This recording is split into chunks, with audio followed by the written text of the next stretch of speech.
Hey there, fellow gamers! Welcome back to Game Pulse. So, the first half of 2025 is basically wrapping up, and I thought it'd be cool to take a look at 15 open world games that dropped during this time. Don't forget to hit that subscribe button so you won't miss our next compilations. Let's dive in!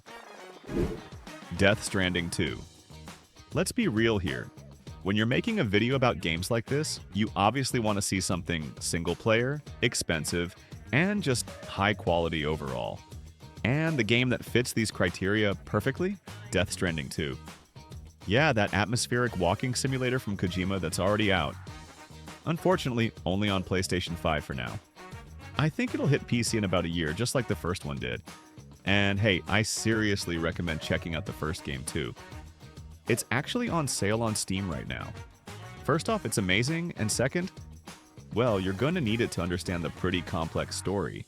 The main appeal is basically the same as the first game. We've got this super unusual post-apocalyptic world where you play as Norman Reedus, or Sam, and you're basically hauling tons of different cargo from point A to point B. The world is honestly incredibly beautiful with all kinds of landscapes, from grim wastelands to abandoned cities. There are mountains, rivers, and even abandoned villages where time seems frozen, and local ghosts are just waiting to throw another challenge at you. The core delivery mechanics are still there. You still need to build bridges, roads, and shelters to make life easier for yourself and other online players. Oh yeah, the online interaction is a whole separate feature that was in the first game too. So other players' structures and signs save your butt, and you leave your own stuff like a good neighbor. The graphics, man, I could make a whole separate video about them. This is probably one of the most beautiful games this year, especially the landscapes and facial animations. When you're looking at those, it feels like you're watching a movie, not playing a game. So, yeah, if your PlayStation 5 is collecting dust, I recommend dusting it off and checking this out. Chernobylite 2 Exclusion Zone. For fans of Stalker-style games with that atmosphere, you should definitely check out the second part of this masterpiece. This is a direct sequel to that atmospheric horror that made us fall in love with the Chernobyl Exclusion Zone back in 2021. If the first game was about survival with sci-fi horror elements, then the Polish developers rolled out a full-blown open-world action game with post-apocalyptic themes. Story-wise, you play as a planner, a dude who travels through parallel worlds searching for Chernobylite, this green glowing stuff that drives the plot forward. But of course, everything goes sideways. You get thrown into the zone where crowds of mutants and psychos with homemade guns want to tear you apart. The game world is huge, realistic, with 3D scanned locations from the actual exclusion zone. During the day, it's beautiful. Forests, swamps, rusty abandoned machinery. But at night, the local fauna comes out. All kinds of mutants and stuff. The gameplay now mixes action and RPG. You create your hero, level up skills, choose whether to be a tank with a sword or a sneaky shooter. The combat is fire. You can switch between first and third person view, hack and slash in melee, or shoot with homemade weapons. But here's the thing. It's early access, so there's only about a third of the content right now. The world, quests, and mechanics are still being polished. If you like the first game, this is like an old friend with new tricks. I recommend it, but be patient. The game is still being refined. Oblivion Remastered. And here's a real gift for all RPG and open world fans. And especially for fans of the legendary Oblivion, since they recently released a pretty high quality remaster. Just so you know, the original Oblivion came out way back in 2006. Almost 20 years ago, and unfortunately gameplay-wise, it probably wouldn't pass the test of time for modern players. So for those who aren't familiar with this classic, this is a perfect opportunity to fix that. This is probably one of those games where you can just lose yourself for the remaining 2 months of summer, and not even notice how time flies. The story is basically the same. You play as a prisoner who needs to save the world, because the local emperor kicked the bucket, along with his entire family. But on top of that, cultists are opening portals to the demon world, also known as Oblivion. You need to close these holes, but how and when you do it is entirely up to you. It's an RPG after all. So you've got this pretty massive open world with tons of biomes, NPCs, enemies, quests, and of course, all kinds of activities. You can explore hundreds of different dungeons, from abandoned forts to temples where you can find treasure or run into a troll. The combat is much nicer compared to the original.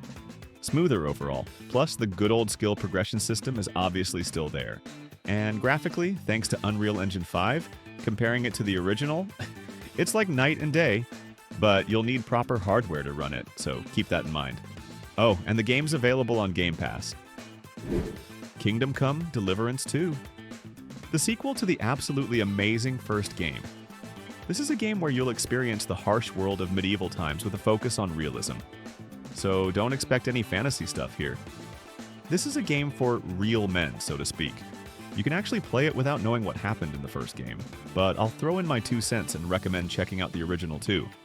In the second game, you're playing as Henry again, who went from a simple blacksmith to somewhat of a warrior. But life in Bohemia is still no joke. Intrigues, wars, and of course a complete absence of dragons, magic, and other fairy tales. Here, if you want to become a skilled swordsman, you need to go train. And if you can't read, well, welcome to adult school where letters are harder than a bandit with a hammer. One of the main features is the huge and most importantly, living open world. Fields, castles, villages where each NPC actually lives their own life and will logically react to your actions. The combat system is still complex, but with new techniques and the ability to cut down opponents so they don't get back up. Though, just like in the first game, you can still run into a random bandit in the forest and die from a couple of hits. So yeah, if the first game was a simulator of how to survive in medieval times without magic, the second game is that same brutal realism but maxed out. I seriously recommend checking it out, but keep in mind this game will eat up tons of your time. The Altars. Probably the most unique survival game that's come out recently. If you haven't heard about it, let me give you the quick rundown. At first glance, the main concept seems pretty basic. Distant future, astronaut hero crashes on an unknown planet. The whole crew dies, and you're the only survivor. And your goal is, obviously, to survive. Sounds pretty standard, right? Except for one thing, the hero learned to create his own clones with different personalities to help him survive. And yeah, what's worth noting is that the open world isn't just some endless sandbox. It's a well-thought-out piece of hostile planet divided into different zones, each containing both useful resources and plenty of enemies. So yeah, the main feature is managing the altars. Your clones with different skills. One fixes tech, another gathers resources, and the third one, well, usually just slacks off. The personalities are all different, and you'll have to deal with that. Also, following survival game tradition, you'll need to build a base, collect materials to survive storms, and explore ruins hoping to find something useful. The survival mechanics require some balance. You need to monitor oxygen, food, and base energy. Otherwise, your altars will start rebelling like dissatisfied employees.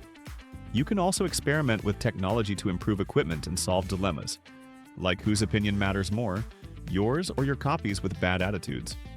Bottom line, if you're looking for a unique survival game, this is definitely one of those projects you shouldn't miss this year. Next up is Eternal Strands, which you probably could have easily missed. It came out at the end of January, so let's talk about it real quick. This is another action RPG in an open world where the setup is you play as a girl who needs to save her world and return her people's homeland, which is currently in ruins. Why? Well, you'll find out. The open world here isn't infinite. It's divided into big zones that you'll want to explore from top to bottom. Forests, frozen wastelands, ruins, all of it reacts to your actions. The main feature is magic, fire, ice, and telekinesis. Want to burn down a forest so enemies get roasted? Go for it. Freeze a river and walk across the ice? Easy. And with telekinesis, you can throw rocks at monsters or rip shields away from robots. The combat is like a puzzle. Combine, experiment, and you'll be happy. Plus, there are giant bosses you need to climb on, just like in Shadow of the Colossus, but with a magical twist. Gameplay-wise, the game is really engaging. Progression here is through gear, not just basic experience points. And each piece of clothing changes depending on materials. One sword might be light and fast, while another is heavy but deals fire damage. So yeah, Eternal Strands is like a cocktail of Breath of the Wild, Monster Hunter, and a splash of BioWare, but with its own soul. I recommend it if you're ready for magical chaos and aren't afraid of some rough edges in the form of bugs that are being actively fixed. Dune Awakening.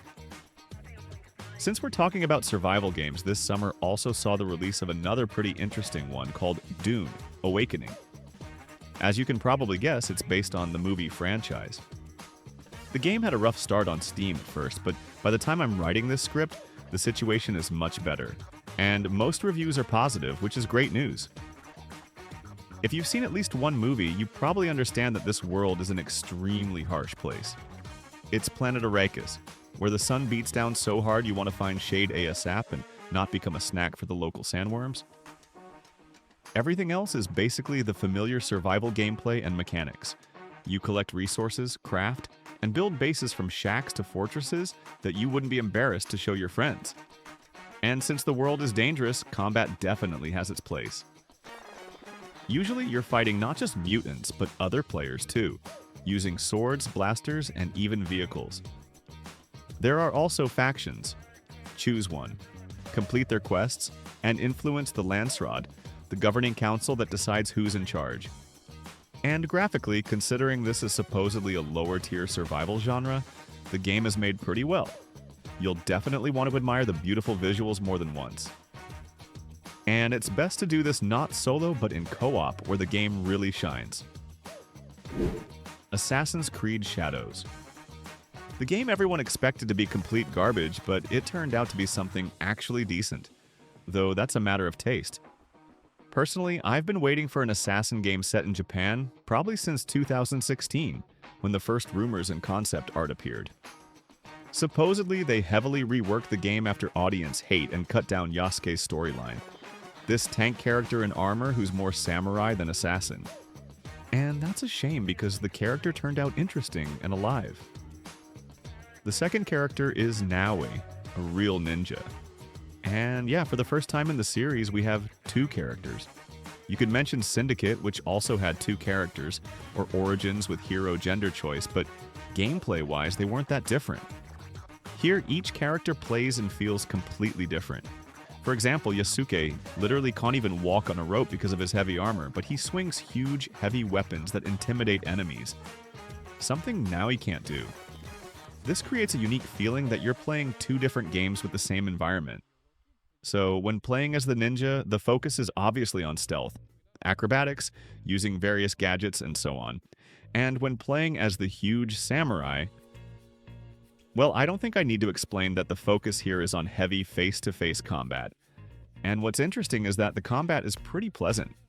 Maybe not quite the level of Ghost of Tsushima, but you can still beautifully and epically slice through your opponents. The world, following Ubisoft tradition, is not only pretty big and packed with various activities, but yeah, it's very beautiful. Especially thanks to the changing seasons. Admiring feudal Japan is pure pleasure. I can't count how many times I just stared at the beautiful landscapes. So despite the hate at launch, I liked the game, so I recommend giving it a try. Eloft. If you're looking for a new open world game with co-op capability, cozy atmosphere, and focus on survival and crafting, I definitely recommend checking out this gem. It's a game where you're on floating islands in the middle of an eternal hurricane, building flying ships out of them and cruising through the sky like Captain Jack Sparrow. Just without the rum and with tons of mushrooms underfoot. No, not those mushrooms you're thinking of. This is all about ecology and fighting fungal infection. The plot is simple as a brick. You're a sky wanderer who wants to restore balance in this flying world. Island by island, you clean them of fungal nasties, find ancient murals, and collect resources to make your piece of land a real aerial home. The world isn't an endless map, but a set of well-designed zones where each island is handcrafted, not generated by some random algorithm. You've got forests, plains, and it all floats in the clouds with a beautiful soundtrack. The main feature is construction. You put up sails, steering wheels, and your island flies wherever you want. Plus, you can invite up to 7 friends and create a whole sky village. The co-op here is really enjoyable. The gameplay is mostly about peace and creativity. You collect herbs, raise animals, and brew antidotes for infected islands. There's combat, but don't expect a meat grinder. The fungal creatures are more annoying than scary, but the physics of magic and flight is satisfying. Wind actually affects speed, and storms add adrenaline. Bottom line, I recommend it if you want something cozy and unusual, but don't expect a masterpiece yet. The game is still growing since it's in early access. The Precinct. And here's a recent police simulator in the spirit of the first GTA games. Except, as you can guess, we're playing on the side of Law & Order. I've talked about this game a couple times already, so let me keep it short and sweet. It's a game where you play as a cop who just joined the force, trying to solve his father's murder while cleaning up the city. The setting is a fictional city that strongly resembles New York from the 80s, which really benefits the game's atmosphere. Rainy streets, graffiti, cassette players, and of course, cars from that era. I might be wrong, but I think the hero patrols the city in an 80 Dodge Diplomat if I'm not mistaken. And that's a real legend in the world of police cars. As for gameplay, it involves patrolling the city on foot, by car, and even by helicopter, writing parking tickets, catching thieves, and chasing down criminals. The chases are pure joy, especially when you're racing at night with that isometric style and cool lighting. The sirens at night really shine like in the movies. Bottom line, it's pure joy for those who want to feel like a cop from an old movie with chases and shootouts. JDM, Japanese Drift Master. Honestly, racing games have been getting shafted lately because there are fewer and fewer decent and interesting projects each year, and open-world ones are practically non-existent. But in May this year, we finally got a game that's literally a gift for all fans of JDM culture, or simply put, drifting. If I keep it short and sweet, this is a simulator that throws you into the heart of Japanese drift culture, where, just like in Initial D, you can and should take an old AE-86 and drift sideways down mountain serpentines delivering tofu or sushi. But the game isn't limited to just one car. There are plenty of them, and each can be tuned both aesthetically and technically. The game isn't a hardcore driving simulator, though. You can drift here with a wheel, gamepad, or even keyboard, so it'll work even for casuals like me. The game also has missions. Both story missions. Yeah, there's a story, but it's basically just for show. And side missions like sushi delivery or underground races. But as you can guess, the main highlight is drifting. It's pure bliss for fans. You can adjust suspension, tire pressure, and even grip so every drift is perfect. Plus, there are 22 licensed cars and a couple of fictional ones in quotes, ones the developers apparently didn't have licenses for, like certain Mitsubishi models. To me, this is a real love letter to JDM culture, with cool physics and customization, but still raw like sushi. Hyper Light Breaker, a game from the same developers who gave us that beautiful 2D action game. Now they've rolled out a roguelike in an open world with co-op, where you can zip around on hoverboards and slice enemies to pieces while the world around you regenerates after each death. The story's nothing special. You play as a local warrior called a Breaker who's storming the crossroads.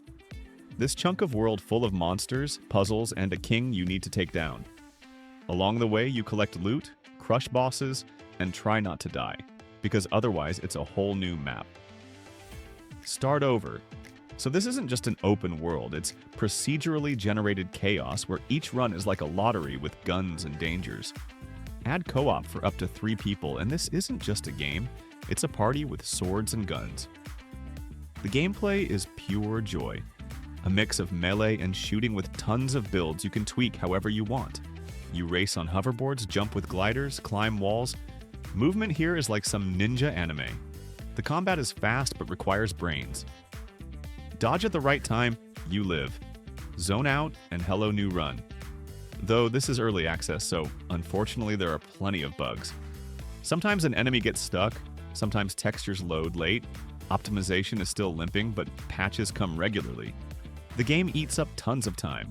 One run can be 20 minutes, or you can get stuck for hours until you clear all the zones. Bottom line, if you need drive, style, and co-op with friends, this is top tier. I recommend it, but with a caveat. Wait for updates so they polish everything to perfection.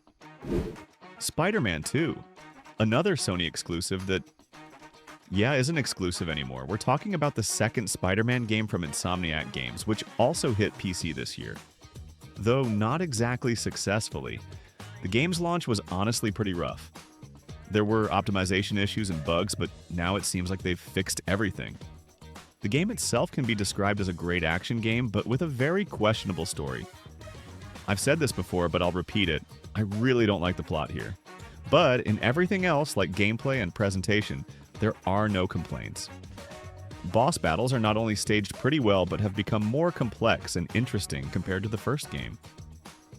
The city is still incredibly fun to explore, swinging between skyscrapers at crazy speeds with smooth animations. It's pure pleasure. The world itself hasn't strayed far from the first game.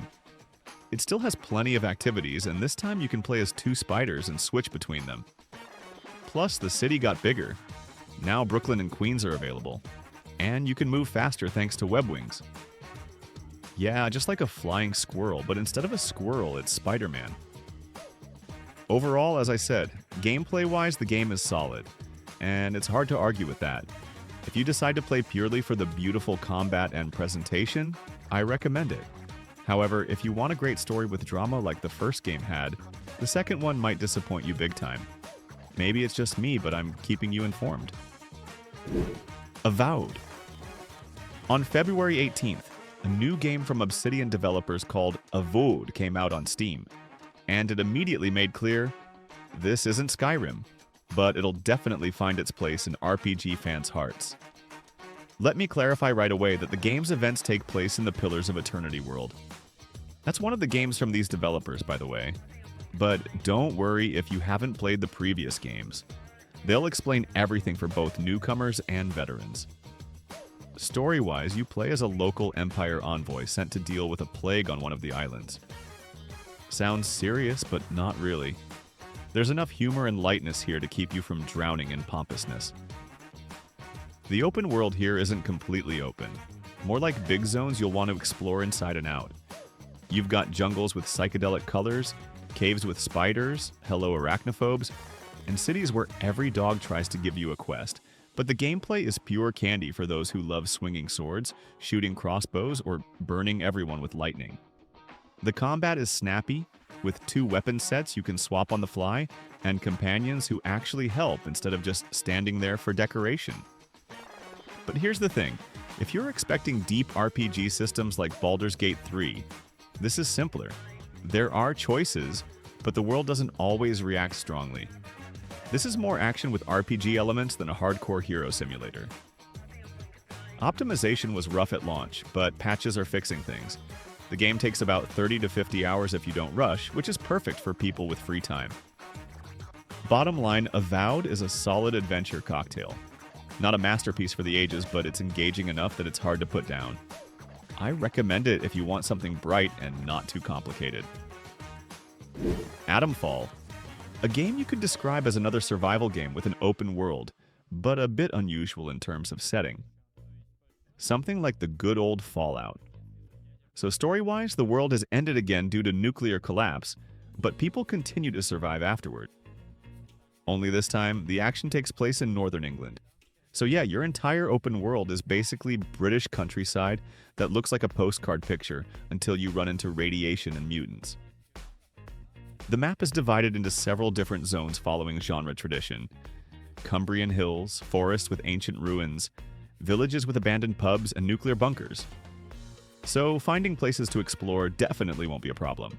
But since this is primarily survival even with RPG elements, the main formula is standard. You're rummaging through houses looking for food, metal, and rags to craft weapons, from rusty bats to homemade bows.